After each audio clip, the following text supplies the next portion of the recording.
اللهم اجعلنا من الفائزين واجعلنا من التوابين واجعلنا من المتطهرين واجعلنا من ورثة جنة النعيم. Ameen. We praise Allah subhanahu wa ta'ala.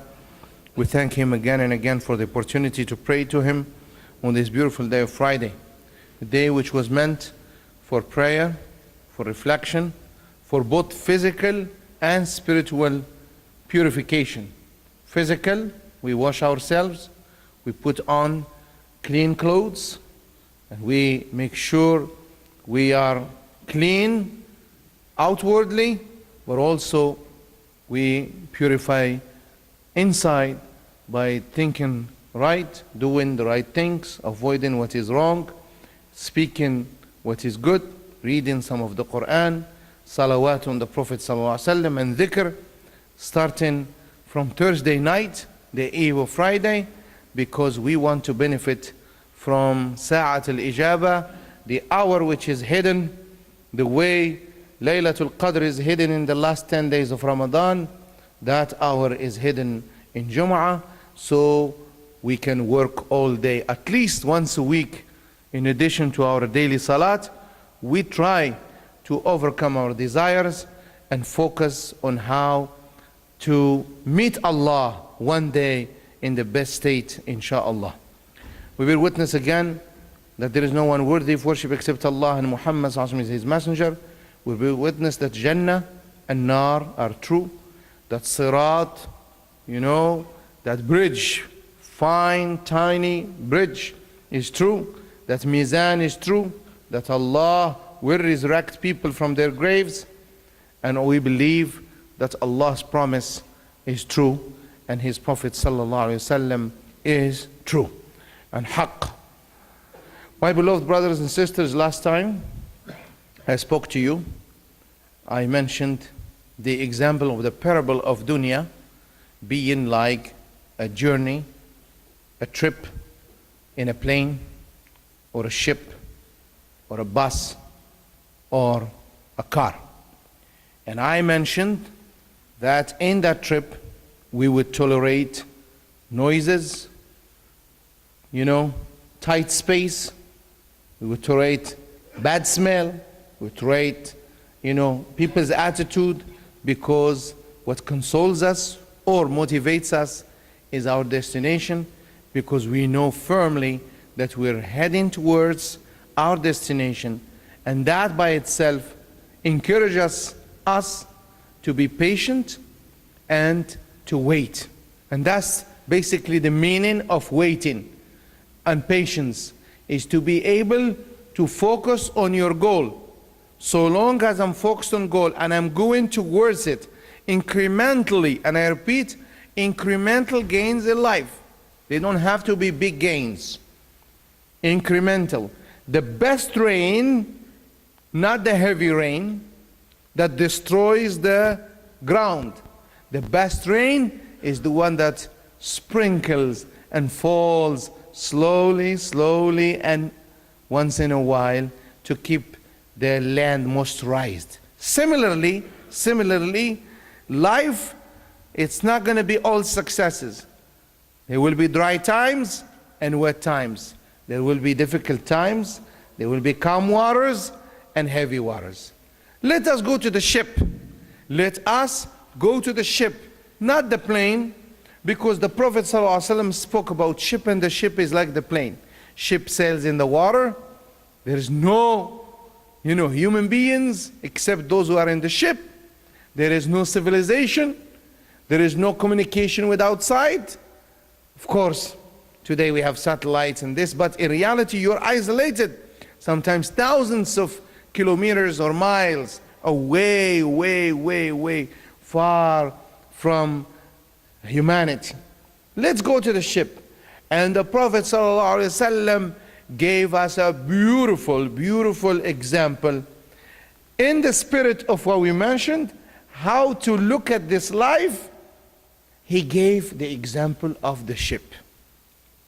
And he said that two groups of people boarded the ship, and those who could afford more money, I'm sure some of you went on a cruise, more expensive rooms are on the top. the ones with balcony, the ones on the 8th or 9th or 10th floor, and then the cheaper ones are at the bottom, and even cheaper the ones under, the deck. And of course, the lower deck. And even the workers are in the lowest deck. They have the 0 level, you're in the -1, and then you have the workers -2, and then the operation -3 if you've been in big ships. Prophet ﷺ spoke of 2 decks. On one deck, people boarded, they were fine, but in the lower deck, and he said, مَثَلُ الْقَائِمِ عَلَى حُدُودِ اللَّهِ. The example of those who observe, the rules and laws and teachings of Islam, and those who are not. How do you deal with that? Whether your family could be the ship, or society could be the ship. Canada could be the ship. The world could be that ship. But the metaphor here is that when you are in a ship, you have to work out the differences. Because if you don't, everybody will sink. So he said, the people who went to the lower deck, every time they wanted water, they would go through the stairs, the ladder, go upstairs, and then throw their buckets, bring the water, leave a mess on the platform, and of course this caused disturbance, nuisance to the people on the upper deck. And one day they said, you know what, you see those looks that we get, you see the comments that we hear, why do we have to deal with this? Why don't we just make a hole straight from our deck here at the lowest deck, and we get the water from the sea so we can cook our food directly? This way nobody will tell us, why are you messy? Why you left a mess? This and that. So the Prophet ﷺ posed the question. The people on the upper deck heard of this. If they let them do what they intended to do, what would happen? This is the sea. These people in the lower deck, out of fear, out of worry of the comments and the bad looks and the attitude they get from the upper deck, they neglected the very fact that the ocean is very strong and the currents are strong. Once you open a hole, in the ship, you can't close it. And this is the example of life. Unless we tolerate those who may not observe the boundaries of Allah, because he said, مَثَلُ الْقَائِمِ عَلَى حُدُودِ اللَّهِ. If we don't tolerate those who may not practice the way we do, if we don't assist them, so the Prophet ﷺ said, if they do not, they will all sink. But if they tolerate, and not only that, they could actually fetch the water for them as a service. You don't have even to come up there. We will make sure you get the water you want. We will help you. Rather than being indifferent in society, pay attention, this is a lot of metaphor. And if you lose the metaphor, you don't get this. He said, if they don't tolerate them, if they don't help them, if they don't think of them, because what happens to those who think lower than you will get to you. And this is the attitude of a Muslim who understands, yes, we all want to be clean. Yes, we don't want to deal with the bad people. But if we don't fix the bad people or try to make a difference in people who are bad or what we judge bad, then what happens? We make a big break between us and them, and we become us and them. And thereafter, there is no communication, no cooperation. The common interest, the public interest, the general good, which is here embodied in the metaphor of the ship, will sink, which means society will sink.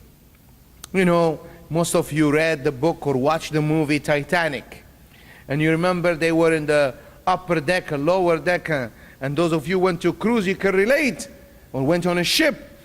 Basically, when those who were on the upper deck they were given privilege. You know, they were given the lifeboats. There weren't enough lifeboats, and enough life jackets on the ship. Because the people who designed the ship didn't think for the people who were going to be in the lower deck. They only think for the rich. When society only caters for the rich, when society only honors the rich and the powerful and neglects the weak and the needy, that society will sink. Unless the rich, you know, comes out of his or her comfort and makes a difference and helps. This is why one of the pillars of Islam is zakat. And Allah repeatedly in the Quran, وَأَقِيمُوا الصَّلَاةَ وَآتُوا الزَّكَاةَ الَّذِينَ يُنْفِقُونَ فِي السَّرَّاءِ وَالضَّرَّاءِ. You see, in Islam, unlike communism or capitalism, in capitalism it's all about you. Be rich, make profit, and that's it.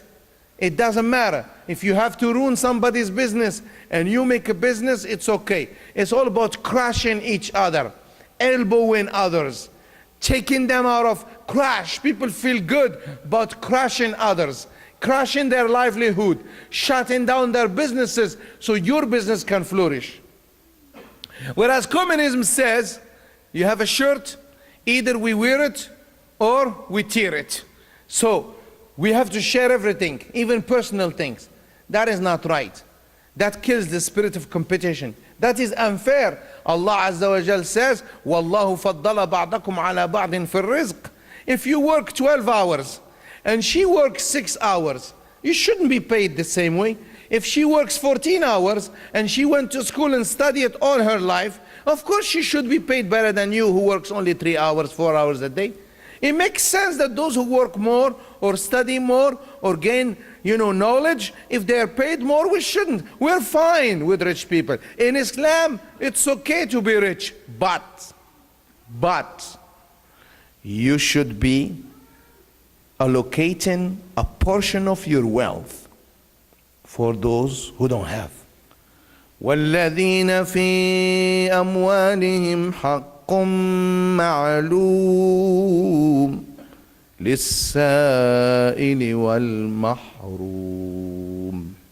And those who allocate a small portion out of their wealth for those who may need it. And he used the word mahrum. This mahrum in Arabic, you have it in the old Urdu. You say mahrum. Mahrum is a powerful word in Arabic. It's not poor, deprived. Very mahrum, it's like haram. Mahrum means everybody got except me. I am mahrum. Very powerful, more than faqir. Faqir means dependent. But mahrum means someone who is deprived. Did not get a chance. Everybody got except me. That's mahrum. So what you do, you allocate a portion of your wealth for the poor. I make $100,000. After 1 year I had 100,000. I make 200, whatever. I have $100,000. He said, take that 2.5, which is 2,500. Where is 2,500? And this is the funny thing. Sometimes people rather pay taxes. Believe me, I did calculation. I proved it to many, even accountants. And accountants know that very well. I told them, listen, if you don't donate it, it's going to go in taxes. And the beauty in this country, they tell you, donate, you get rebate. At a certain bracket, it makes sense to donate and get the reward from Allah, then just pay taxes. You pay your taxes. But there is, at a certain bracket or between few brackets, either you're going to pay taxes or change somebody's life. I mean, paying taxes is good. It helps. But why don't you use the opportunity? You allocate your wealth, in your wealth a portion. So the people on the upper deck, Rasulullah ﷺ giving us this metaphor. If they said, who cares? Let them do whatever they want. Let's not care about those in society. Oh, drug. They are addicted to that. They are bad people. Tomorrow, today they don't get to you. but tomorrow they'll get to your children. If not your children, the children of your children, or the friends of your children who will impact the life of your children, or the spouses of your children. Somebody, directly or indirectly, will be impacted. Therefore, hence, we have the notion of enjoining good and forbidding evil with wisdom, with hikmah. Unless we do this and continue doing it, contributing and helping, whether social work, whether calling to what is good, whether contributing with donations, whatever we do to change people's life, actually pays back. You are the one who benefits. And therefore the Prophet ﷺ, he said, let them do what they want, they would sink, and everybody, the ship will sink.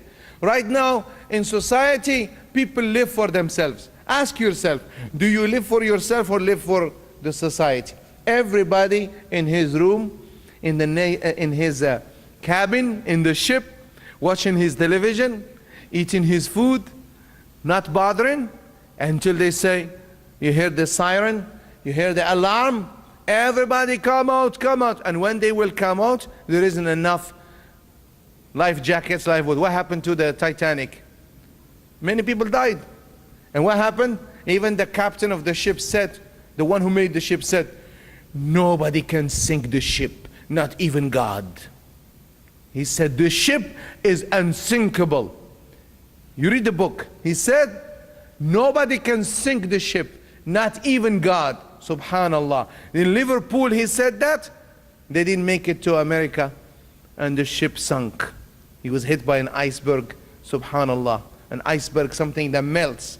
Water that becomes something dangerous. Subhanallah. وَمَا يَعْلَمُ جُنُودَ رَبِّكَ إِلَّا هُ. So I hope you understand this metaphor and the consequence. And this story of Rasulullah ﷺ, whether it's at home, whether it's in the large society, we are all traveling on this ship. We are all going to the destination. And actually it happens to be that the destination is the same. We're going to meet Allah. Some of us will try, but if nobody tries, then the ship will sink. Hence, we have to focus. Morality. Today you may talk about financial. Everybody is talking about financial crisis. Correct? Nobody is talking about moral crisis. Nobody is talking about haya. Nobody is talking about birrul walidain. Nobody is talking about taking care of the neighbor. Nobody. Look at the news. Just 3 stories this morning about lack of akhlaq. I feel shy to tell you what happened just yesterday and today. And I was said, subhanAllah, I said to myself, we are more than ever in a moral crisis. No more. We are living in an age of selfishness. And there is a moral crisis. So what's the solution for moral crisis? Well, the best solution is Rasulullah ﷺ, who was sent. What did he say? My mission is, إِنَّمَا بُعِثْتُ لِأُتَمِّمَ مَكَارِمَ الْأَخْلَاقِ. He summarized his message. He summarized his mission. He said, my mission, me Muhammad Khatamun Nabiyyin, the last messenger to humanity, my mission is to call people to morality. Subhanallah. What is the crisis today? Morality. You may talk about financial crisis. It's not, there is no financial crisis. It is people on the upper deck who don't care about the people lower deck. They have enough and they are full and putting food next to them out of fear that they won't have tomorrow, knowing that that food will spoil. They still keep it in the fridge, they still keep it, and they wouldn't give it to the poor. That's the example of the people of the upper deck and lower deck. Allahumma arhamna ya rahim, wa akrimna ya kareem, وفقنا لما تحب وترضاه وارضك عنا وفهمنا آياتك وحكم نبيك يا رب العالمين. استغفرنا الغفور الرحيم.